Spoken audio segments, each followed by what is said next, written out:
স্বামী মারা যাওয়ার পরে দিকবিদিক শূন্য হয়ে পড়েন মুক্তারানী রায়। এরপর চাচাতো ভাইয়ের মাধ্যমে আয়াপদে চাকরি নেন সিভিল সার্জন অফিসে। চাকরিরত অবস্থায় তার সখ্যতা গড়ে ওঠে সাবেক পানি সম্পদ মন্ত্রী ও স্থানীয় সংসদ সদস্য রমেশ চন্দ্র সেনের সঙ্গে। তারপর থেকে আর পেছনে ফিরে তাকাতে হয়নি মুক্তারানীকে। 4 বছর আয়াপোস্টে চাকরি করার পর ছেড়ে দেন। এরপর মুক্তা রায় এমপি রমেশ চন্দ্র সেনের দ্বিতীয় স্ত্রী হিসেবে পরিচিতি পান। মুক্তা রানী থেকে নাম পরিবর্তন করে হয়ে ওঠেন মুক্তা সেন। ধীরে ধীরে শুরু হয় মুক্তা সেনের উত্থান। আয়াপদ থেকে চাকরি ছেড়ে যোগ দেন 250 শয্যা বিশিষ্ট জেনারেল হাসপাতালে। ঠিকাদারি প্রতিষ্ঠানের মাধ্যমে হাসপাতালের কেনাকাটা, খাবার, আউটসোর্সিং এ নিয়োগ বাণিজ্য করে আঙুল ফুলে যেন কলা গাছ হয় তার। খোঁজ নিয়ে জানা যায় মুক্তা রায়ের ঢাকায় 2টি ফ্ল্যাট, রেন্টে কারের শোরুম, ঠাকুরগাঁও পৌর শহরে 2 তলা বাড়ি, শান্তিনগরের 2 জায়গায় ফ্লোট আকারে 5 শতক করে জমি, পুরাতন বাস স্ট্যান্ডের পাশে 10 শতক জমি, পঞ্চগড় ঠাকুরগাঁও মহাসড়কের পাশে 3PM নামে একটি রেস্টুরেন্ট, সদর উপজেলার জগন্নাথপুর ইউনিয়নের বাদুরপাড়ায় বাড়ি, জমি ও সয়াবিন তেলের কারখানা, চণ্ডীপুরে বাড়ি,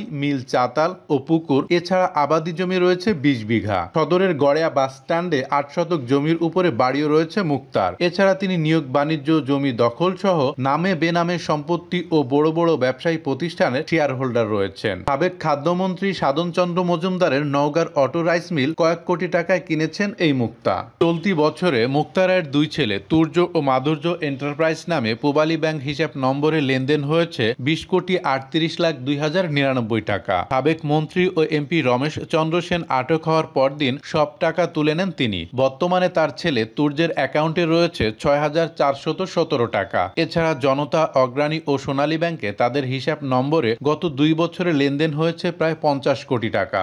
ভাইদের রাজনীতিতে যুক্ত করে ঠিকাদারি ও ব্যবসা প্রতিষ্ঠান করে দিয়েছেন মুক্তা রানী। ভাতিজা ভাতিজিদের সরকারি চাকরিও নিয়ে দিয়েছেন তিনি। হত্যা মামলায় ভারতে পলাতক থাকা বড় ভাই নারায়ণ ঠাকুরকে এনে যুক্ত করান আওয়ামী লীগের রাজনীতিতে। মন্ত্রীর প্রভাব আর রাজনৈতিক দাপটে তারা হয়ে ওঠেন আরো প্রতাপশালী। তার খালাতো ভাই দুলালকে ব্যবসা প্রতিষ্ঠান, খালাতো বোনের ছেলে নিপুণকে হাসপাতালের ঠিকাদারি, বোনের মেয়ে মৌকে স্কুলের শিক্ষিকা, আরেক বোনের ছেলে জয়কে রাজস্ব ও আউটসোর্সিং এর মাধ্যমে জেলার বিভিন্ন সরকারি দপ্তরে চাকরি দিয়েছেন তার 2 শতাধিক আত্মীয় স্বজনকে। সবসময় আপডেট ভিডিও পেতে আমাদের চ্যানেলটি সাবস্ক্রাইব করে রাখুন।